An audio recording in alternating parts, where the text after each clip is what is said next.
biosíntesis. Siempre aparece mayoritariamente y en el 98% de las úlceras Staphylococcus aureus. Se han dado cuenta que la cepa que está presente en aquellas úlceras que tardan en cicatrizar presentan genes de resistencia a antibióticos, genes que codifican para toxinas y aquellas que están implicadas también en dar una respuesta inflamatoria. Nosotros lo que hemos conseguido es que en el 50% de los ratones el tumor desaparezca o al menos que no sea detectable por ecografía. Lo que sucede es que por sí solos SIRAF, por ejemplo, tiene bastante actividad en pulmón y en páncreas, quitando uno a uno, vemos un delay en el desarrollo del tumor. Es decir, no, el tumor avanza más, no tan deprisa, pero no hay regresión. Cuando combinamos SIRAF y IR-receptor, la sorpresa fue que 6 ratones el tumor no lo encontramos. En primer lugar, se extrajeron muestras de médula ósea de cada paciente. Se le retiraron los glóbulos rojos y fueron enriquecidas para favorecer el crecimiento de células CD34 positivas, que son promotoras de la formación de glóbulos blancos. Este proyecto, que además, por cierto, está enmarcado dentro de la iniciativa BRAIN, que cuenta como uno de sus principales promotores el neurobiólogo español Rafael Yuste. A quien Obama dio cantidades ingentes de dinero para trabajar en ese proyecto. Sí. El propósito de este equipo de investigadores ha sido comprobar si tras la muerte cerebral es posible recuperar la irrigación del cerebro e incluso recuperar funciones metabólicas de sus células. Y el resultado indica claramente que el número de mutaciones producidas por los editores de bases de citosina es mucho mayor que el de adenina, en un estudio tanto en ratón como en el otro estudio en el arroz.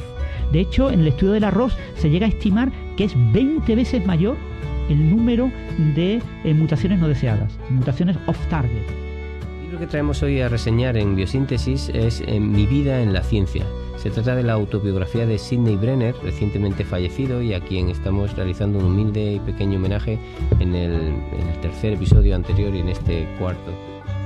Coincidió con un año sabático que estaba pasando en París y entonces en los ratos libres lo traduje, ¿no? Y fue una experiencia fantástica. En el 83 yo lo había visto, pero como estudiante en una conferencia que él había dado y me dejó cautivada para toda la vida. Y luego, pues la verdad es que la oportunidad del 2006, cuando vino a la presentación del libro en castellano, sí que creo que también es un recuerdo para toda la vida. Bueno, Sidney lo conocí en el año 1974, cuando yo estaba en un postdoc en Inglaterra y me invitaron a dar un seminario al Laboratorio de Biología Molecular de Cambridge, donde él trabajaba y era jefe de la División de Biología Celular. Sidney, más que un amigo, era mucho más que un amigo, era mi mentor y era alguien que yo admiraba profundamente. Me acuerdo, había gente muy importante que venía a verlo y estaba hablando con un becario y tenía a esa persona importante esperando un cuarto de hora con la puerta entreabierta y él seguía hablando. De hecho, lo hacía mucho. Él decía que el talento no tiene edad ni la estupidez tampoco. Entonces, si una persona, un joven, le parecía talentoso, pues podía dedicarle horas y horas. Que nosotros habíamos clonado aquí en Madrid un fragmento de un gen de un teleósteo y él estaba trabajando en la secuenciación del gen del Fungum rubipes. Yo creo que es un científico de los que ya no quedan, era tremendamente curioso. Él vivía en el mundo de las ideas, no vivía tanto en el mundo de la producción científica, pero era una persona con una profunda reflexión en los mecanismos, aportó muchas nuevas herramientas y nuevas ideas a la biología. Ahora es mucho más difícil ser científico como él lo era, pues es muy difícil tener esta apertura de miras y tener ideas en tantos frentes como él fue abriendo.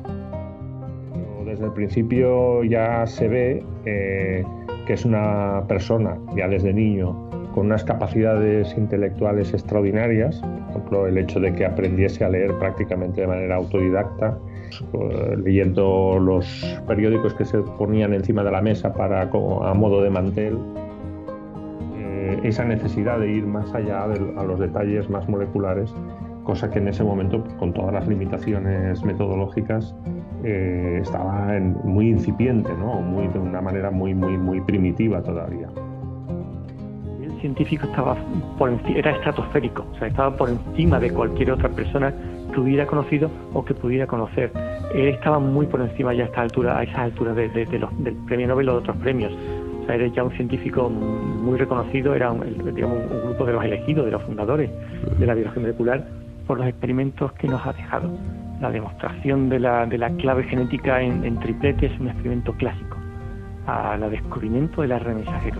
Ese tipo de cosas, ser capaz de estar o de hacer descubrimientos científicos de esa relevancia mediante experimentos, uno puede aspirar en su vida a hacer uno, pero Sidney Brenner hizo muchos experimentos científicos épicos y por los que será siempre recordado, y eso es muy inusual.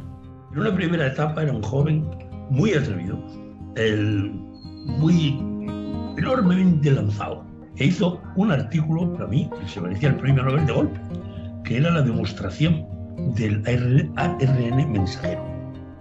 Ese artículo me parece una de las joyas de la historia y de la literatura científica. La segunda cosa importante de Brenner fue cuando se encerró en Cambridge, en su laboratorio, con una sola auxiliar. Ni siquiera hablaba con la gente, ni siquiera contestaba. Y estuvo así, creo que recordar, unos 7 años. Lo que hizo en la soledad de ese monje medieval, Cartujo, fue convertir el nematodo, el Caenorhabditis elegans, de un nematodo absolutamente desconocido, un gusanillo muy pequeñito, que nadie sabía nada de él, lo convirtió en un organismo molecularmente atractivísimo para los biólogos, los genéticos y los bioquímicos y esa gente. Se convirtió en un organismo modelo, y lo hizo de golpe.